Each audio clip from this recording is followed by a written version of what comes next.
Assalamualaikum warahmatullahi wabarakatuh. Halo, apa kabar? Oke, anak-anak, pada kesempatan kali ini kita masih akan membahas tentang materi di bab mengevaluasi kegiatan administrasi kantor di mata pelajaran administrasi umum kelas 10 SMK.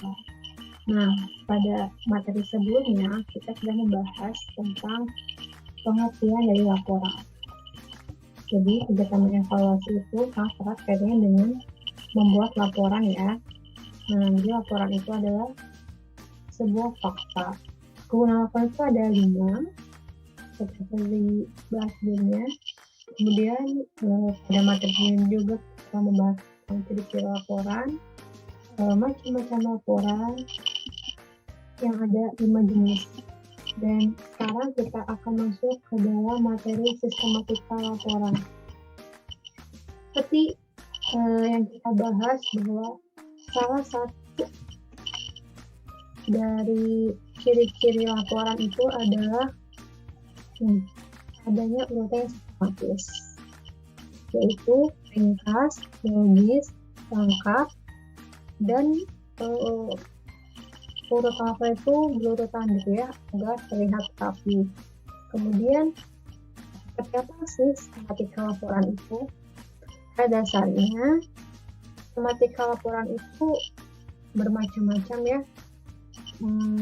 Bisa terdiri dari kalau misalkan dia berbentuk naskah, mungkin di halaman pertama itu ada cover, kemudian ada kata pengantar, daftar isi, bab pendahuluan, bab 2 pembahasan atau laporan kegiatan, yang ketiga mungkin penutup, dan yang terakhir adalah dokumentasi laporan keuangan. Nah, mungkin itu sistematika laporan yang biasanya ada di kegiatan-kegiatan. Jadi pada dasarnya sistematika laporan ini bisa sempit atau bisa juga banyak gitu ya, tergantung dari kebutuhan kegiatan itu sendiri atau kebutuhan dari orang membuatnya. Nah, kemudian di sini kita akan membahas nih sistematika laporan itu pada umumnya itu seperti apa. Jadi jangan terpaku kepada hal ini ya. Sistematika laporan itu bisa seperti ini juga tidak. Jadi bisa dipersempit juga bisa diperlebar ataupun poin-poinnya tidak harus sama seperti ini. Jadi tergantung kebutuhannya. Seperti kali ini kita akan membahas tentang contoh sistematika sebuah laporan. Yang pertama itu ada judul. Nah, yang pertama itu ada judul. Yang kedua ada kata pengantar. Yang ketiga ada daftar isi.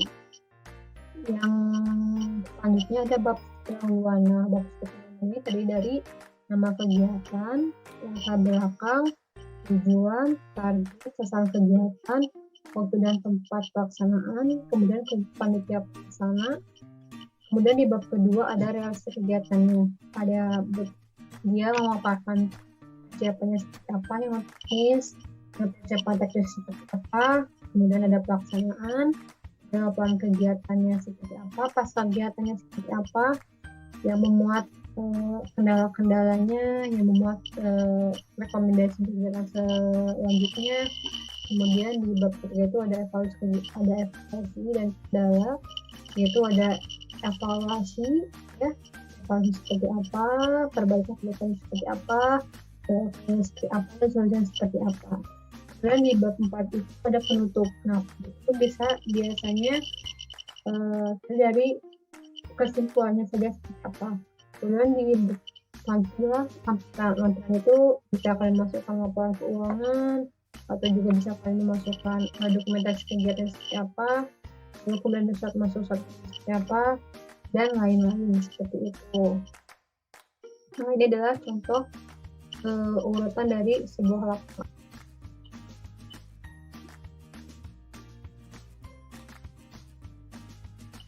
Nah, oke, setelah sebelumnya kita tahu nih ya sistematika laporan yang contohnya seperti ini, ada cover, kemudian ada daftar isi, kata pengantar, bab 1, kemudian ada juga eee, bab 2 gitu ya, ada kemudian ada, bab 3, bab 4 dan juga laporan. Nah, seperti yang sudah saya singgung sebelumnya bahwa tidak semua laporan itu urutannya seperti ini, bisa lebih singkat ataupun bisa lebih banyak, tergantung dari kebutuhan, masing-masing instansi, masing-masing perusahaan, masing-masing kegiatan atau masing-masing pembuat, laporan itu sendiri. Dan di sini ada sebuah contoh dari sebuah laporan kegiatan, eee, kegiatan ini ya, kegiatan, donasi gitu ya. Di sini saya ambil dari contoh laporan charity spot.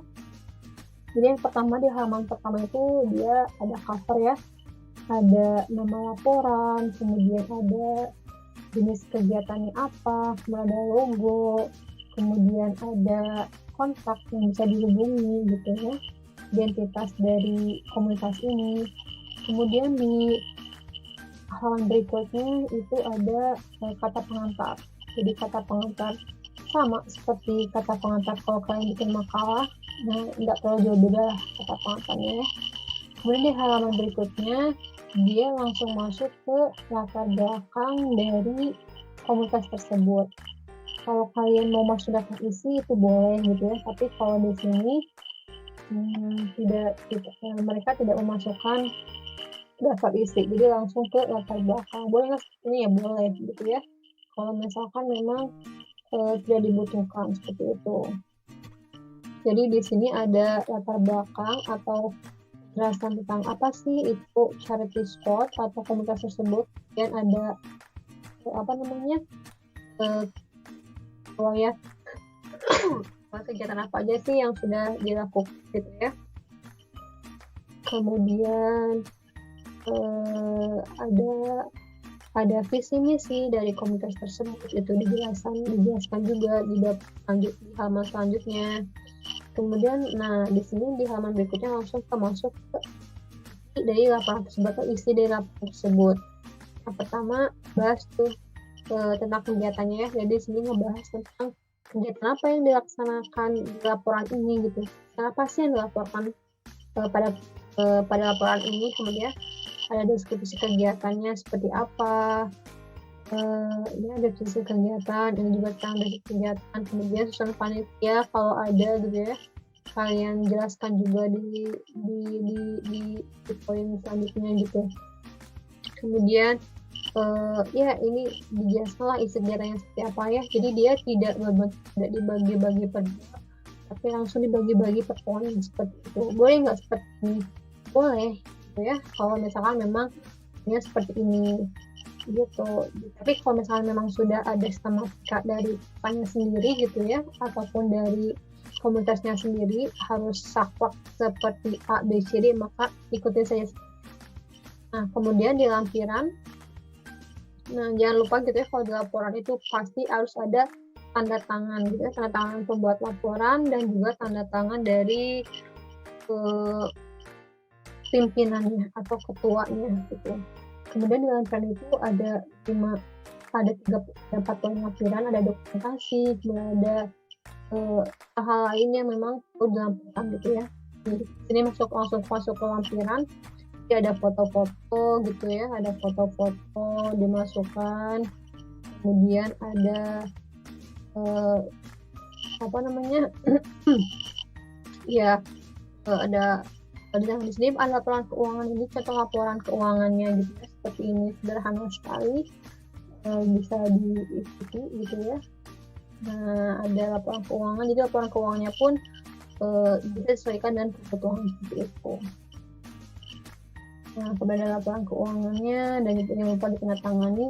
Kemudian ada di belakang laporan keuangan itu ada bukti transaksi yang dilampirkan seperti itu. Nah kemudian di halaman selanjutnya, halaman terakhir itu adalah penutup. Jadi di sini adalah penutup itu tentang ucapan yang memang ucapan terima kasih, maaf dan sebagainya. Kemudian diakhiri dengan nama komunitasnya. Oke, seperti itu contoh laporannya. Ini contoh laporannya akan coba saya eee, share di MX gitu ya. Jadi kalau misalkan memang kalian, butuh untuk menganalisis, silahkan dianalisis, seperti itu. Terima kasih atas perhatiannya, sampai ketemu di materi berikutnya. Wassalamualaikum warahmatullahi wabarakatuh.